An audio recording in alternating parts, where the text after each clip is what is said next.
Hey mamas, welcome back to another episode of Free Mama Radio. I'm so excited to have you here today. I'm here with one of my best friends and one of my best entrepreneur friends and newly engaged female, which is absolutely fantastic. We were so ecstatic for her in all of the ways. If you don't already know this wonderful person, this is Kathryn Jones. She is a 2 Comma Club award winner. She is a #1 best-selling author, certified internet marketer, ClickFunnels dream car winner, an expert story strategist. She's shared the stage with all kinds of cool people, including me at Free Mama Retreat a couple of years ago and Free Mama Live last year. All kinds of amazing things we're going to talk about today. Because I'm sure there are a lot of people listening right now that have either one, tried to launch some sort of product or information product and it flopped, or two, they're like, the market's already saturated. Why would I add another thing on how to kill to Instagram? You know what I'm saying? And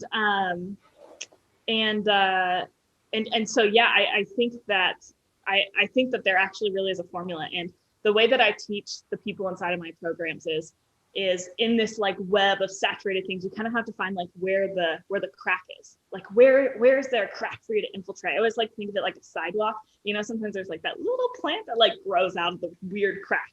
And you have to find where that niche or that crack or that hole is in what you're doing, or else you're going to just pitch to deaf ears. You know what the Free Mama is all about. You're all up in here, but the mission of the Free Mama, as a reminder, is to make sure that no mother has to choose between family and financial stability. We are not separating motherhood and entrepreneurship. We are the same. Knowing that and knowing so many of the members of this beautiful community, what is one last piece of advice that you would share with them? Maybe something that you haven't already been able to touch on today. When Travis and I first started talking about getting married and when we would want to have kids and what that looked like, I actually started to get stressed because I was like, oh my, like it's real. Like, it's like, oh my gosh, it's like, how the heck am I going to lead? We've arrived. A multi-million-dollar company with a child. Like all of a sudden I was like, crap. And I was like, oh, I'm not ready. But then I'm like, the eggs are dying. We got to get going on it. I was like, oh my gosh. And so I'm like, ah. And so I'm like panicking. I'm in my garage working out and I'm just like, oh my gosh, how are we going to do this? What's this going to look like? And all these different things. And he's an entrepreneur as well. And he's actually really cool. Like the whole reason he was an entrepreneur is the same. He's like, I want to be home to raise my kids, which is like so beautiful. But also it's like, crap, there's a kid, you know, it's like, oh my gosh. And I know I love working. And so it's like, I'm gratefully putting in. And if I want to, it's like, it's fun for me. If I have time, I love to work. And so how are we going to do this and blah, blah. And so I'm like kind of stressing out about this. And I'm like doing burpees. And I'm like, God, I'm in my garage. And I'm just thinking about this. And all of a sudden I had this like really beautiful image pop into my head of my coach that I had seen on Instagram, like maybe even a year prior. And it was a picture of her building a product with a baby strapped to her back. And she was building with her baby, like her baby was literally with her. And I just remember thinking, and it actually became this like huge source of study and something that I asked people a lot where it was like, oh my gosh, like even in my mind, I for a second forgot that I was separating them. And it's like, what? Like all of a sudden it became, and again, I'm like saying this knowing I'm about to get completely rocked. And so like, I'm ready for this, but I think what a beautiful concept to let them build with you. And like, how cool is that you brought your kids on a cruise where they got to see mom with all her work friends, to see what she built. Like mom built this experience. That is so cool. Or when you brought your kids to your Free Mama event, like they got to see and they were building with you. And I think for those that are seeking to not choose, again, I'm like coming at this with, knowing I'm about to get rocked, but I think that's a really beautiful concept. And in the women I admire most, you being one of them, I've literally cried at you because of this and how much I adore you as a mother. And I think that's one of the things I adore most about you is you let them be a part of what you're building.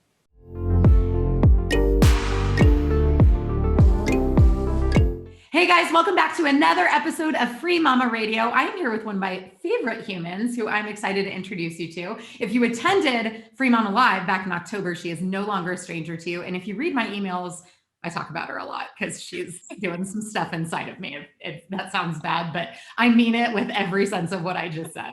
Her name is Jillian Bolanz. She is an intuitive life coach and spiritual mentor. She is a guidance of all things moon, cyclicality, which I'm super excited to dive more into, intuition, and true self-love. I mean, how beautiful is that? Oh. She's the creator of the True You Live event and various deeply connected coaching programs, one I am a member of. Her mission is to help women stop forcing. Do y'all feel this right now? Her mission is to help women stop forcing and start flowing in life so that they can uncover the truth of who they really are. And we're not crying yet, but we might be soon. We're not sure. Jillian makes me cry a lot. And as she's told me before, if you're not crying, I'm not doing my job. So we have a very intimate relationship. Jillian, welcome to Free Mama Radio. I'm so happy to have you. I am just beyond grateful to be here. I love you so deeply, you know this, and I love your women too. Like I mean, being at Free Mama Live and just everything that has budded since then, it's an honor beyond honors. And you're right. Like, I mean, the tears haven't started flowing yet, but I mean, we're just getting started. In that moment, I looked at Michael and I said, I feel broken. I feel broken. In that moment, that's when everything changed, was that moment where I recognized and I got really honest with myself. I feel broken because I don't have a period. And I know that it's representative of so much more than just my body doesn't bleed. It's like I'm holding on to so much. My whole sacral chakra, which is like your womb area, it doesn't work. And that's the chakra of flow and waxing and waning and give and receive and all of that. And I'm over here like, shit's not working. Like it's not working. Yeah, I was so clenched because I was trying to control all things in I have no idea what that's like. You have no clue what I'm talking about. I know. I'm like, this sounds like our last call. This is Did we talk about this recently? But I mean, so many women nowadays can relate to this because there is so much pressure that is put on us from every which way. And for me, when I got completely honest, Lauren, not having a period for most of my life was convenient. I didn't have to slow down. I didn't have to stop. I didn't have to rest because who had time to rest? I got work to do. I got things to prove. So that was my mentality. But that night, I'll never forget it. I saw, like that ugly cry where it's just like from the bottom of your toes, like it all came out. And that was when I knew things had to change. I wanted to understand what cyclicality meant. I didn't have the words for it at the time, but I knew like the female cycle, like this missing piece, like I'm not special. I'm not the one woman that's not meant to have a period out of bazillions of women who have graced this earth and will grace this earth. Like there's something there that I'm just not allowing.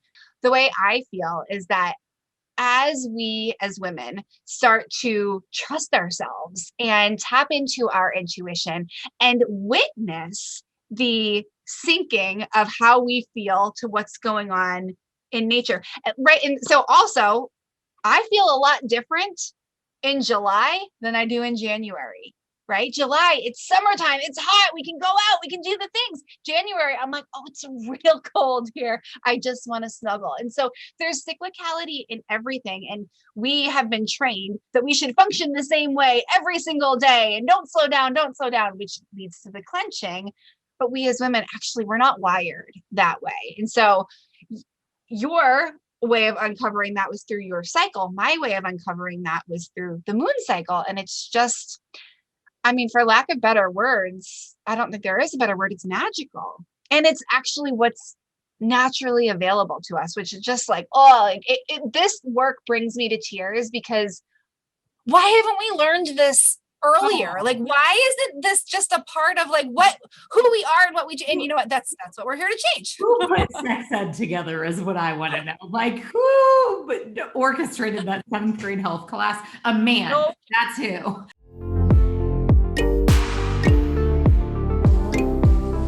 Welcome back to another episode of Free Mama Radio. I'm so excited to have you guys here with the amazing Jennifer Grayeb. She is technically my most recent hire in terms of people who support us at Team Mama and help the Free Mama grow. She is the CEO of the Nimble Co., a consulting group focused on helping online business owners such as myself better understand their numbers so they can make data-driven and profit-generating marketing decisions. That is a mouthful. The way I like to put that, Jennifer, is that when people go, I really want to know if this marketing strategy is effective. Is it working? Are people buying? That's the problem that Jennifer solves for me, but she puts it much more eloquently.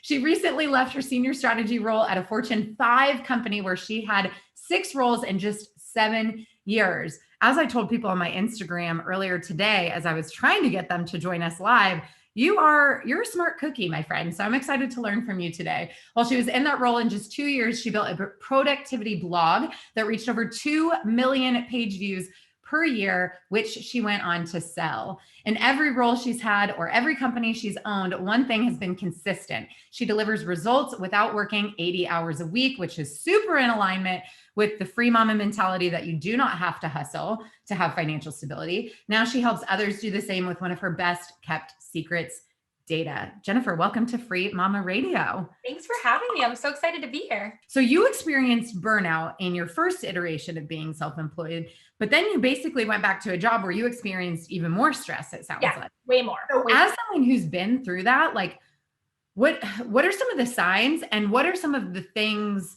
that you have learned to do to be proactive, not to achieve that today, or like not to not achieve that, but like to not go back to that place? Because when we read your bio, we said like, you're doing this without having to work like 80 hours a week, which it sounds like now knowing your story is something you had previously experienced having to do. Yeah.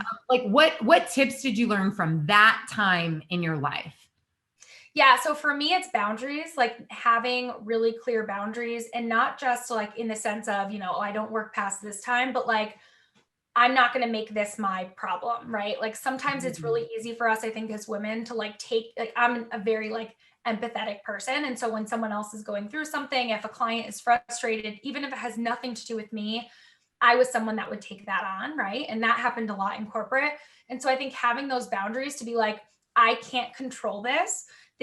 So it's not about me, right? And like not being willing to take that on, I think is one big thing. And then the other thing that I really do, like, I am not above giving a client a refund if they're not fun to work with. Like I am not above firing clients, because I would rather make less money and work with people that are fun to work with, that appreciate what I do, that like I love to help, than to make money and be treated poorly or not happy. So I think that's something that I do differently. And then the other thing is like, I always try to over deliver. Anytime I think as a service provider that you're like working in someone else's business, like make it clear to them that you love their business, make it clear that you're trying to help. And what that's going to do is just instinctively, they're going to tell their friends and you're going to get more clients like that. So I think those are just a couple of the things that I do now that like really protects. I just have to protect myself, because my body lets me know right away when I don't.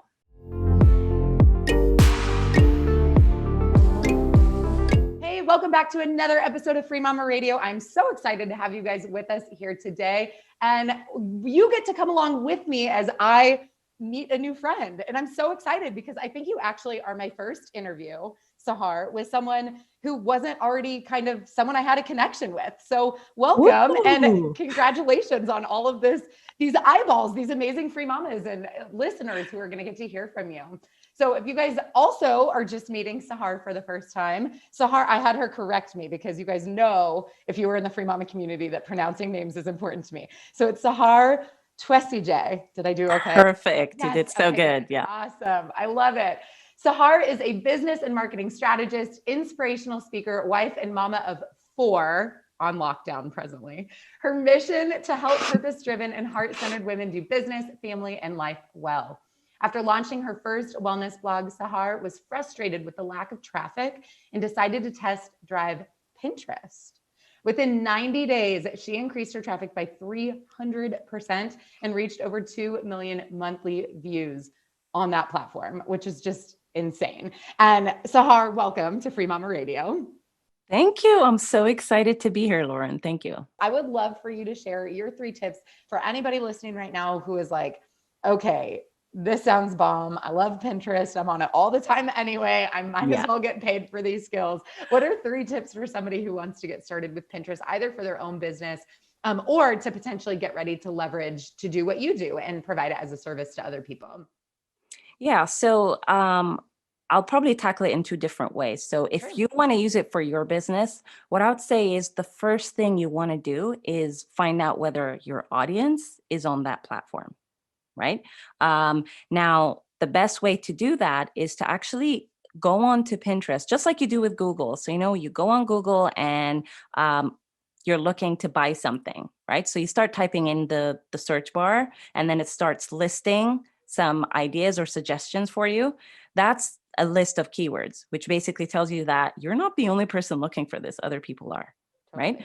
So Pinterest has the exact same thing. You can go onto the search bar and start typing in the kind of keywords that your clients or your customers, your future clients and customers would be looking for. So for example, let's say you have a business, or you want to start a business with, let's say freelancing service. Maybe it's like accounting, for example. You're like, I know how to do bookkeeping, for example. So let me see if are there any people looking for bookkeeping stuff on Pinterest? So you should go on there, type that in, bookkeeping tips, and see what comes up. As you're typing it in, what you'll find is that Pinterest will provide a list of keywords and suggestions for you. It also has like, it shows you this long list of colored bubbles with words in them underneath the search once you type in enter. And it's just shows you a more detailed list of keywords that people are typing in. So explore them. Usually if you don't get those, or if you don't see that many keyword suggestions that are relevant to what you're typing in, usually gives you a good idea that probably people aren't on there. So that's the number one thing I'd say. Make sure you do that. Go do your research first. See what people, and check out people's boards. How are they saving this stuff? Check out the kind of content that's on there. That will give you an idea of how you can show up online and how you can separate yourself as well. So don't try to copy people. See what everyone's doing and then figure out how you can be different. So that's number one. Number two, I'd say, is make sure you create a business account. And that is really important for you because it's going to allow you to have a profile that shows people that you're a creator. And it also sends a signal to Pinterest that to prioritize you as a creator. So it's going to show your pins and give it more distribution, say, versus you having a personal account. So that's the number one thing I'd say. And then thirdly, I'd say make sure that you claim your website. And that's something you can do in the settings. When you go claim your website, what happens is that Pinterest connects your profile to your website. And then what starts happening is that it shows your logo, and it kind of shows your content and your pins in a format that's creates a better user experience. So it highlights your titles, it brings out the descriptions from your website, and it can do some pretty cool nerdy things as you get more into it. Like if you have a product, it can list the your prices and description. So as it's changing on your website, it's going to be updated on Pinterest. I love the fact that I took action. I consistently look back at the old Sahar, and I'm always thanking her for just taking a leap of faith and stepping out, because even though that wasn't it, it led me to where I am now. I would not be able to do what I do now had I not started that blog. There were so many skills that I learned and people I connected with, and the confidence that I've built. Like, I've transformed as a person completely. So what I want to say is, don't overthink things, just take action. The transformation happens as you take the next step. You don't have to have the end goal figured out. All you need is to know what your next step is and take it. And then the next day, when the next step becomes clear, take it. And that's all it is.